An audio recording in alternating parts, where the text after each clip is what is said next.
नमस्कार दोस्तों, स्वागत करता हूँ अपनी YouTube चैनल लर्न यूनिक में। आज के वीडियो में हम बात करने वाले steps in finite element analysis. ये जो सारे स्टेप्स दिए गए उनका यूज़ करके आप फाइनाइट एलिमेंट एनालिसिस का कोई भी प्रॉब्लम सॉल्व कर सकते हैं। तो चलिए स्टार्ट करते हैं।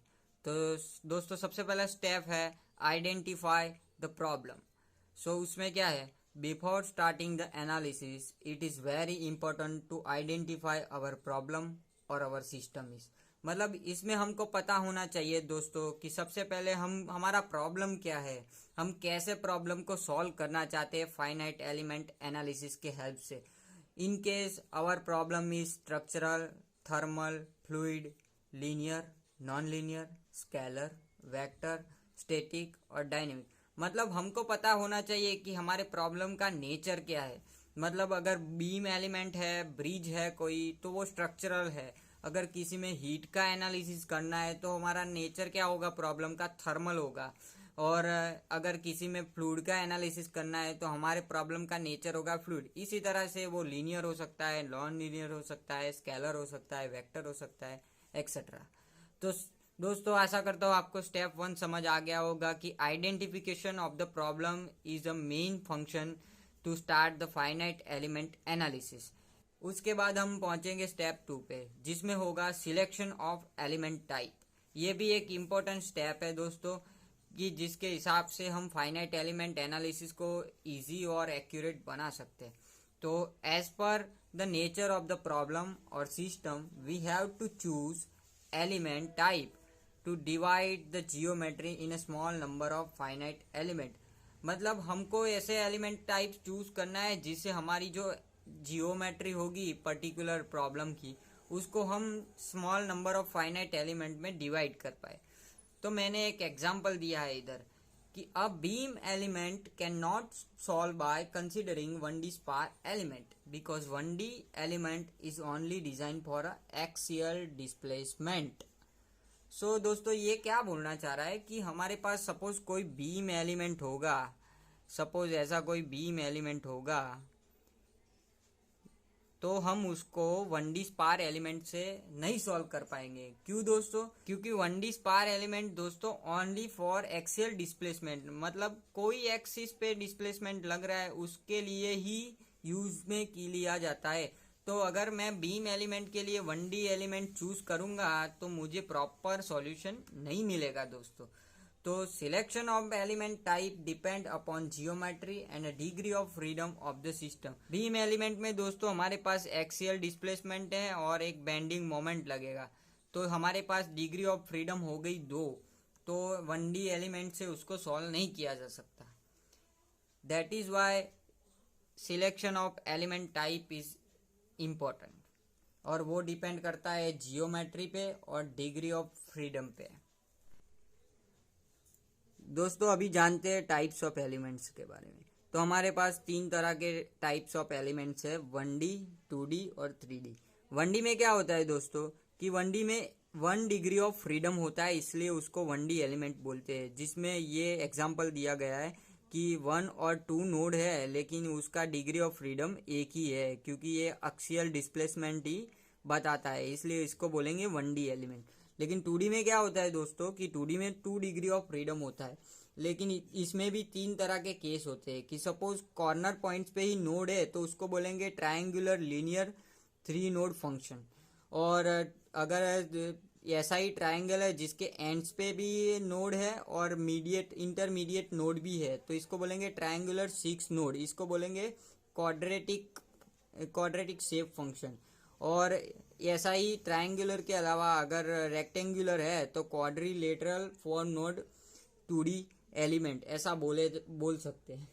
और 3D में भी क्या है दोस्तों कि टेट्राहेड्रॉन है, रेक्टेंगुलर प्रिज्म है, ये सब 3D एलिमेंट्स है। तो आशा करता हूँ आपको सेकंड स्टेप भी समझ में आ गया होगा। अभी देखते हैं दोस्तों स्टेप 3। वो क्या बता रहा है, डिस्क्रिटाइजेशन ऑफ अ डोमेन और अ continuum. The process of dividing a geometry in a small finite element is known as a discretization or meshing। तो स्टेप 3 क्या बोलना चाह रहा है दोस्तों कि ऐसा प्रोसेस जो हमारी जियोमेट्री को डिवाइड करता है स्मॉल फाइनाइट एलिमेंट्स में, उसको बोलेंगे डिस्क्रीटाइजेशन। मतलब दोस्तों हमारे पास कोई बॉडी है जिसके हम टुकड़े कर देते हैं, उसको बोलेंगे सिंपल टर्म्स में डिस्क्रीटाइजेशन और मैसिंग। तो एक एग्जांपल दिया हुआ है for 1D bar element. Suppose ये हमारे पास 1D बार एलिमेंट है जो हमारी एक्चुअल सिस्टम है, उसको मैंने 3 पार्ट में डिवाइड कर दिया जिसको बोलेंगे डिस्क्रीटाइजेशन। तो ये हमारी डिस्क्रीटाइज सिस्टम होगी। अभी मैं इसको फाइनाइट एलिमेंट मॉडल में ड्रॉ करूंगा तो मैं क्या क्या बता सकता हूँ उसमें कि पर्टिकुलर ये मेरा एक टुकड़ा है, एक पार्ट है, एक डिवीजन है, उसकी लेंथ क्या होगी, उसके ऊपर फोर्स क्या लगेगा, उसके ऊपर डिस्प्लेसमेंट कितना होगा। ऐसा ही हर एक एलिमेंट के लिए जो भी नोड है उस पे मैं बता सकता हूँ कि फोर्स कितना लगेगा, डिस्प्लेसमेंट कितना लगेगा, उसका लेंथ कितना होगा। तो इसको बोलेंगे फाइनाइट एलिमेंट मॉडल। तो आशा करता हूँ दोस्तों स्टेप 3 भी आपको समझ में आ गया होगा। तो अभी चलते हैं स्टेप 4 की ओर। स्टेप 4 क्या है दोस्तों कि सिलेक्शन ऑफ शेप फंक्शन और डिस्प्लेसमेंट मॉडल। ये शेप फंक्शन क्या होता है दोस्तों, ये मैं आपको सेपरेट वीडियो में बताऊंगा। फिर भी अगर आपको पता है तो ये स्टेप जानने में आसानी रहेगी। शेप फंक्शन क्या है दोस्तों, it is use to determine value of degree of freedom at any point within the element. Shape function इसलिए यूज करते हैं दोस्तों कि हमको किसी भी पर्टिकुलर एलिमेंट के अंदर डिग्री ऑफ फ्रीडम की वैल्यूज जाननी है तो शेप फंक्शन से वो जान सकते हैं।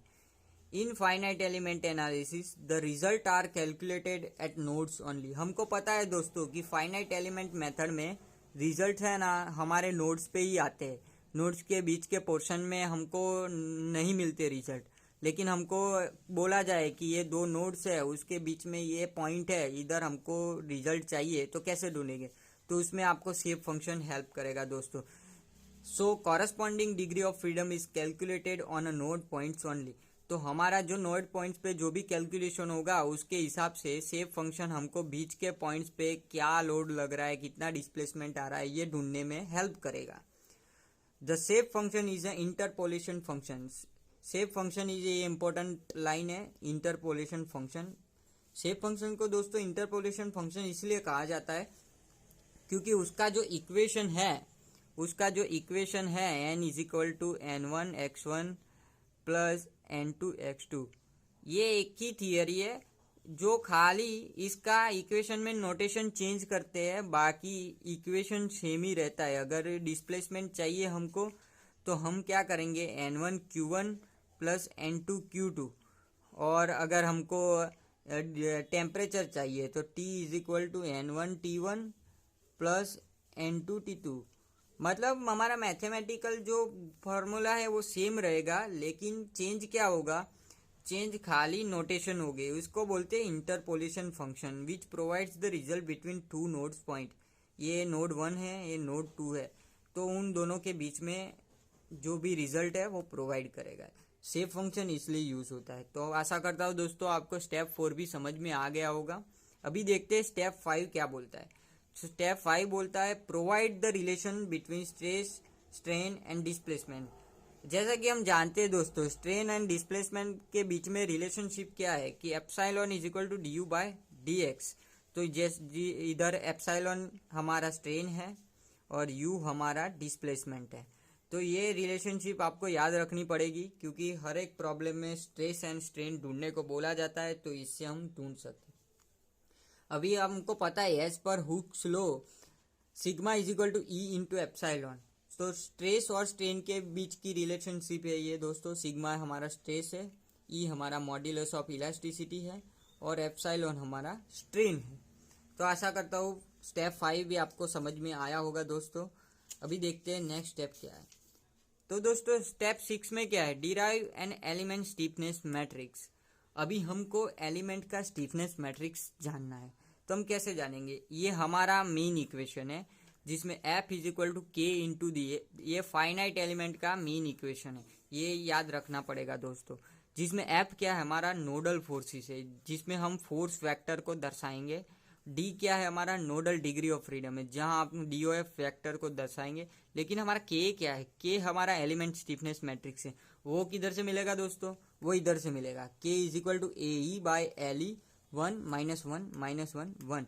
जिसमें ए हमारा कोई पर्टिकुलर बॉडी है, ये पर्टिकुलर बॉडी है जिसमें हमने डिवीजन किया, डिस्क्रिटाइज किया, तो पर्टिकुलर इसका एरिया, पहले एलिमेंट का एरिया इनटू उसकी मॉड्यूलस ऑफ इलास्टिसिटी और उसकी लेंथ, ये इधर पुट करके हम एलिमेंट 1 के लिए एलिमेंट स्टिफनेस मैट्रिक्स ढूंढ सकते हैं। ऐसे हर एक एलिमेंट के लिए हमको एलिमेंट स्टिफनेस मैट्रिक्स ढूंढना पड़ेगा।